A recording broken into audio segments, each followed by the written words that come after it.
மேரேஜுக்கு முன்னாடி இருந்த அஃபேர்ஸ் பத்தி அம்மா சொன்னாங்க.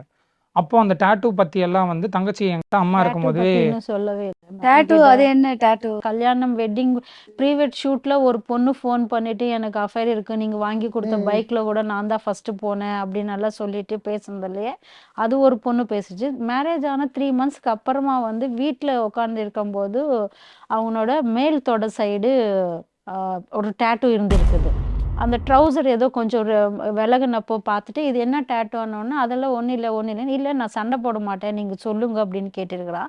அப்போ வந்து ஒரு பொண்ணு நான் இது வேற பொண்ணு. வேற பொம்பளை ஆக்சுவலா அந்த லேடிக்கு தான் 8 8 year இயர்ஸ் old kid அப்படின்னு இருக்கிறாங்களா ஊர்லயே. அவங்க ஊர்ல 8 வயசு பெண் குழந்தை இருக்குது அந்த அம்மாவுக்கு.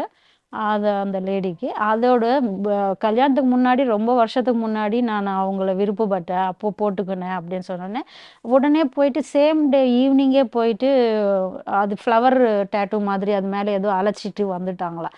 இது மாதிரி இப்போல்லாம் இல்லை ஸ்டெஃபி, ப்ராமிஸு உன் மேலே சத்தியமா, எங்கள் அம்மா மேலே சத்தியமா, இப்போல்லாம் நான் பேசுறது இல்லை அப்படின்னு எல்லாம் சொன்ன உடனே சரி ஒருவேளை அப்படி உண்மையாக இருக்கும்னு நினச்சிட்டு ஸ்டெஃபி அது விட்டுட்டாங்க. அந்த டேட்டூ அவங்க மேலே இருக்குது. அப்புறம் அந்த அவங்க இன்னொரு பொண்ணு அதான் சொல்லிட்டேன் அக்கா அது பொண்ணுன்னு லவ் பண்ணியிருக்கிறான். லவ் பண்ணேன்னு சொல்லிட்டு அவனே சொல்லியிருக்கான் அவங்க வீட்டில், நான் ஃபஸ்ட்டு பண்ணேன் அப்புறம் அந்த பொண்ணு என்னை இது பண்ணிடுச்சு அதனால நான் உன் தங்கச்சின்னு பண்ணேன் அப்படின்னு சொல்லிட்டு. இது எல்லாமே ஸ்டெஃபிக்கு தெரிஞ்சாலும் எங்ககிட்ட வந்து சொல்லவே இல்லை.